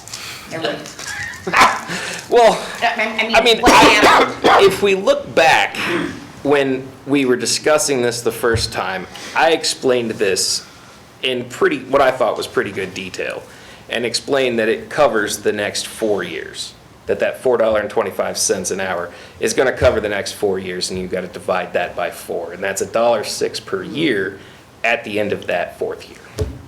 Because there's not going to be another dollar raise. You good at the moment? I'm good at the moment. Are you good at the moment? Mr. White? Okay, so the ASME contract, okay, when does it expire? Currently, this Ask Me contract is going to expire in 2020, at the end of 2025. Correct. So they're getting a $4.25 an hour pay raise for the rest of this year on their existing contract. Correct. Okay, trying to make this a little bit clearer. But then you're going to go into renegotiations for the next 3-year contract, which is totally going to be different than this contract. Yes, it is. Contracts are, when they expire, they're done. So you're basically... Kind of. No, I they're mean, done. the structural stuff doesn't really change. This contract is, You can't contract say, negotiations you can't say are for that tweaking, you're really. doing this over 4 years because the union can come out and say, we don't care. Okay? That's what I'm getting at. They can say, we don't care about your percentages or about how you're basically explaining this. They're getting $4.25 an hour this year for the rest of this year. Okay? The contract expires on December 31st of 2025. Then you go into renegotiations of a new 3-year contract. They're going to come out and say, well, we want 2% a year or 3% a year or 4% a year. Okay? right, we'll be arguing percentages. Okay, but Which still... still equate to dollars and cents in the end of the day. We That's right. have to do percentages. But what if they come back and say, well, we want $4.25 an additional per year now? We tell them no. Okay, well, that's fine. I'm just trying to tell the viewers at home that this contract expires December 31st, and they're still getting a $4.25 an hour raise this year completely and totally. The next contract, that's a whole different, another ballgame. Okay? Totally different. That's why I'm laying the groundwork with, that's why we're You can laying lay the groundwork with the You can lay wagery all the over there. groundwork you want, but it depends on what the union wants to do and when the administration wants to do at that given time and period. Okay? All right. I got public participation, so do you want to go ahead and do it? Okay. Yeah. Do you want me to announce it? Yeah, go ahead. Public participation. Thank you. Greg White, 1125 Hillcrest Drive. I'm not done with open projects. Oh, okay. Let's hold off on that. I'll be right back. So, what are we doing with manpower? Waiting to have it presented back to us? It's done, it's ready to go, it's back to you guys. Shoot me an email. I didn't get it. Well, it was sent to us on January 22nd by Miranda. It was sent to me, Jimmy, Christopher Moritz, and to Kevin. Yeah, we all But it's had not it. on our agendas.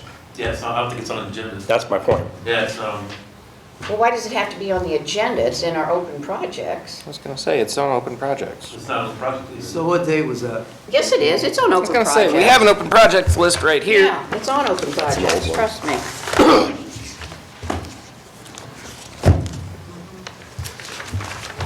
It's listed as manpower and billet.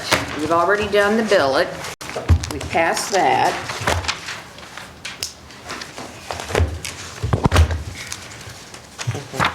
But yes, it was referred to committee because that's how we discussed, and I brought up that ordinance number 44-2024 needed to have verbiage put in of Yep. retroactively. It's been on open projects since Yeah. October, or November 19th, 2024.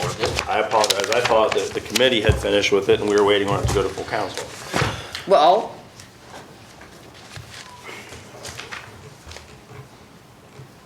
It was referred back to committee on December 26th. Yeah, bill Okay, passed. that is my fault. okay. Yeah, bill passed. Bill passed, excuse me. Yeah.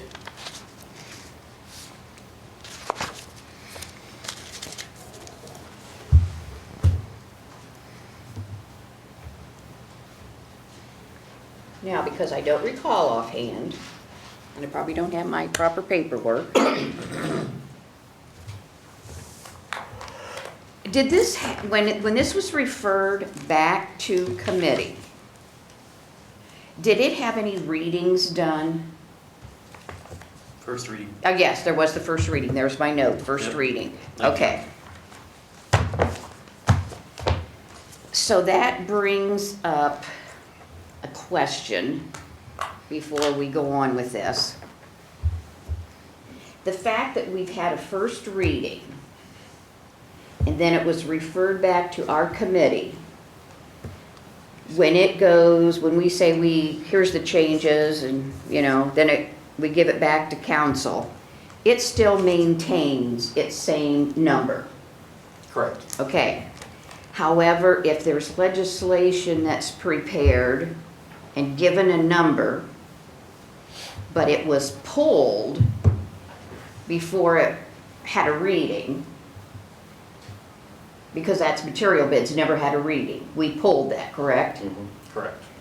Then, when it goes back to council, you're giving it a new number. I believe so. And why is that? Because that's how it's always been done. It hasn't? Yeah, I mean- Okay, I didn't realize that. Somewhere along the line, back in the olden days, that's what Okay. they decided they wanted to do. Okay. I guess, I mean, Okay. Just, I'm glad you explained that so that, I we need do to it the way we understand. watched it be done and learned it. Okay, all right. So with that being said, my question again is, what are we doing with the manpower?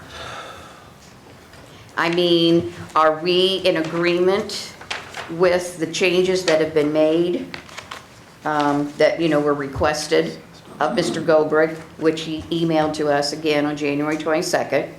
I've checked it. He's made those changes. Also, Kaylee had a change to be made. It was to do with the police and fire. And it's in there. That's where they talked about, they didn't want any,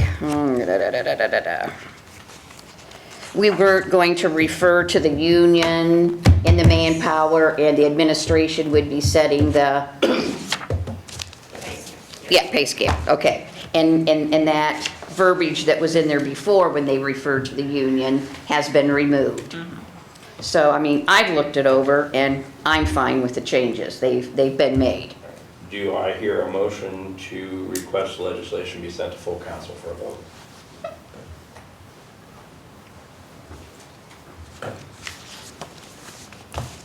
So moved. I'll second it. That is an emergency or regular legislation, Mr. Mee? Well, it was originally prepared, As an emergency. yes. As an emergency. Okay, Mr. Mee has made a motion requesting emergency legislation for the manpower ordinance being sent to full council for a vote. Mr. Moritz has seconded that. Is there any further discussion? If not, I'll do a roll call. Mr. Me? Yes. Mr. Moritz? Yes. Mrs. Dishon? Yes. And I'm a yes. That motion carries. And then other than, changing the page numbers. Yeah, okay, great.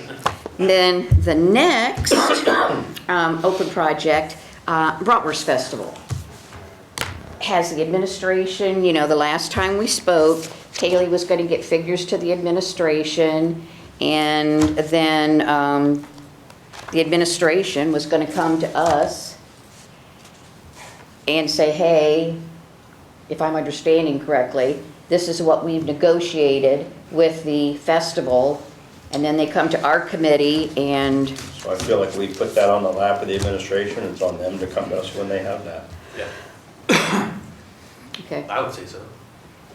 And you've provided, I have, and I have not received any updates from administration.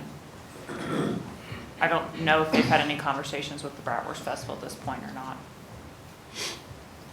are you shaking your head, yes, they have, Chris? I know that they have had negotiations with them. Okay. And you're saying that you did not submit anything to the administration?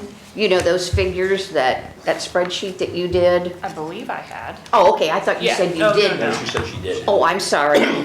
Hearing, I'm sorry. Oh, you're fine. You had me questioning myself. I said, oh. Okay, so you submitted figures to the administration, and then Chris, you're saying that, There's been talks, I know there's been talks, I don't know Okay. where it's went from there. and the only reason I ask is because I know that the festival was wanting information soon, because as you had indicated, Kevin, depending on what the administration comes up with figure-wise, and depending on whether, the committee accepts or what have you, the festival needs to know what we're proposing, because it may be necessary for them to go out and sign contracts with others, and those contracts are something that they need to be getting signed. Correct. Okay, well then, I guess, So isn't there a dollar amount attached to that, whether they bring it back to us or not? well, it's my understanding, we've always prepared legislation, or always requested legislation. So I'm under the understanding I that, thought that's how we left it, that they Is that Yeah. would come to us. something that's just been done over the time, or is Yeah. that something that yeah, it's always we been, have to do? I don't know that we have to, unless it's over that $75,000 As I was saying, yeah, unless it's That's what I over was thinking. 75,000, it's not going to be that. So, Y'all can look into that and let us know. so I guess, then, Well, I'm assuming, since we haven't heard back from Bratwurst Festival, that for some reason it's not pressing anymore Well, as it that's- was. It's very much pressing to them. Sorry, really quickly, when you said 75,000, that's typically an expense, right? This would actually be a revenue. right. So I don't know. Well, I I was guess, looking at what part they weren't gonna collect would be right, an that expense, would be our expense, yeah, Okay. technically, so, yeah. If there was one. yeah. But see, there's also, you enter into a contract with the festival, that was always That's the done. part we would have to authorize them Right. to enter into a contract with Yeah. this dollar amount. Yeah, you're right. Okay, so I'm just bringing Any it other up. open projects? No, nope, I'm done. Mr. White? Oh, Mr. Fankhauser? Are we in the final public participation? Yeah, public participation. Kurt Fankhauser, 1450 Mission Drive. I am in shock. I am in disbelief. We just had a town hall 2 weeks ago, and we had citizens coming up here saying, we asked the citizens, what do you want us to do about this financial crisis? And they were saying pay freezes, hiring freezes. And then at a previous meeting, Councilwoman Sherrick, who I rarely agree with, she even herself expressed pay freezes.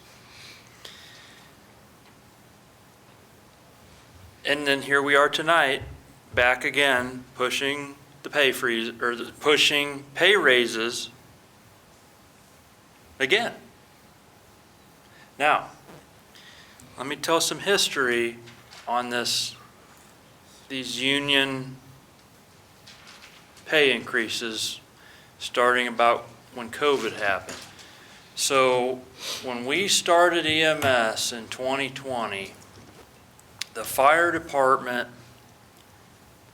was asked to take on a new service being EMS. Their workload increased, okay? That was the justification for the substantial increase in pay that the firemen got in the subsequent years. And then on the police side, you know, this whole George Floyd, defund the police, people attacking the police, not so much that was going on here, but just nationally, the morale of police was down, and there was a lot that retired, and you know, it was looked upon as that the police didn't get paid enough for what they did, and then that's how Bucyrus followed the national trend in upping the police pay here locally. What changed for Ask Me, though? Nothing. The whole, you know, I'm not saying that a job in a trench isn't more justifiable to get a higher rate of pay than what it was having, or maybe somebody that had a certification that was hard to get that certification and we'd have trouble keeping somebody in one of those type of jobs. But really, in all reality, pre-COVID to post-COVID, like Ask Me type employees didn't see the same type of change that the police and the fire did as far as their work conditions and stuff like that. So then we come along and this Ask Me raise happens, and I go, oh my God, we just kind of shot ourselves in the foot. And now we're to the manpower. Okay, 2 weeks ago, we had all these citizens came up, said pay freezes across the board, okay? And, you know, if I was the people voting on this, I would be thinking really long and hard about, you know, a lot of you guys are up for re-election, and you're going into an election, and the citizens are going to see this council person just voted for a pay raise, you know, and we don't have the money. And I'm not going to say the person's name, but one of the people in the manpower ordinance told me back in like September, they said, Kurt, you got to go over there and tell them to stop spending money, referring to the mayor's office. We're running out of money. We're running out of money. You got to go over there and tell them to stop spending money. But yet when it comes to that person getting their pay raise, I notice they're not saying anything now. They're being real quiet about it. So, you know, I am just at my wit's end with this pay raise stuff. And, you know, I hope that the pay raises do not go through. Okay? Vicki, I commend you. You stood your ground. You said from the very beginning on the pay raises that you were going to, and you stayed by your vote. You did not waver. I've seen a couple of the other ones change their votes here. But I would just think, as you go into these elections, November, May, primary, anybody in contested races, is somebody going to run against me that did not vote for the pay raises or, you know, whatever. And, you know, if anybody votes for these pay raises, I hope you do not get reelected. That is where I'm going with this.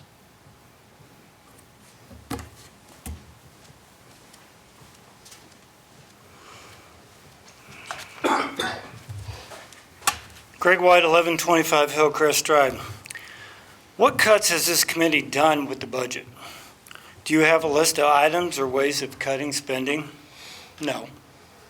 Or are you going to have a real town hall meeting for the citizens of this community and not the dog and pony show that was done? Or you, Mr. Myers, the chairman of this committee, going to wait until after the May election, just like you did last November? Are you guys going to go after the out-of-town tax credit after May? Or are you going to wait till November and go after it and then retroactive back to January 1 of 2025? Okay? These are some things you need to think about, because the voters are already planning this out.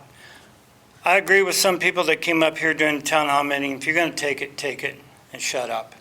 Okay? Just take it, shut up, and then we'll have our say at the elections. This wait and see game against the citizens is appalling. The citizens of this community deserve answers, the truth, and honesty, not a bunch of BS and lies. When is this committee going to show that cuts have been made? And you need to make them now. Yes, these decisions are not easy ones, but they have to be made. As the chairman of this committee, you're on the ship and it's sinking hard and fast. Many people had good ideas of saving money in the budget, but no one is listening at all. I call that the deaf ear syndrome. Even city employees must take cuts and must take some of the burden off the budget, but they're not budgeting. You're willing to give them more raises at our expense. Giving the council clerk a raise Tuesday night was a bad move. I questioned the wisdom of Councilman Aaron Sherrock, and these are some of her quotes. Taking on the donation of the building when the city is strapped financially. And those are her quotes, strapped financially. And in the past several meetings, she's stated no raises and wants pay freezes. Yet she and other members of this council, except for Mrs. Dishon, voted to give the council clerk a pay raise. That's over $10,000. Yet, this raise that is costing more than the building that the mayor was wanting to donate to the city, and that includes the insurance, winterization, and the utilities, to where grants could be found to tear that building down. The citizens of this community are at its max with this. Even people who rent that have come to me are paying higher payments for their housing, their utility cost, okay? Water, sewer, okay? And they can't handle it anymore. It's getting out of control because the property owners have to put this on to them. The people on the fixed income, I think, are the most people that have come to me. They don't have any more money to give. They can't afford anything else in this town. Are you going to run all these people out of this town? That's what you're doing. That's what you're seriously doing. Yet this committee has done nothing to find ways to cut spending. When are you going to make good, sound, progressive, cost-cutting measures to this budget for the citizens of this community? This crap needs to stop, and it needs to stop now, because I will guarantee you, I'm going to be the ones that are going to help put a commission on to vote no on the street levy and everything else that comes down the pike. Because I won't put up with it anymore. Thank you. Any more public participation? Hearing none, we will adjourn at 8:14 p.m.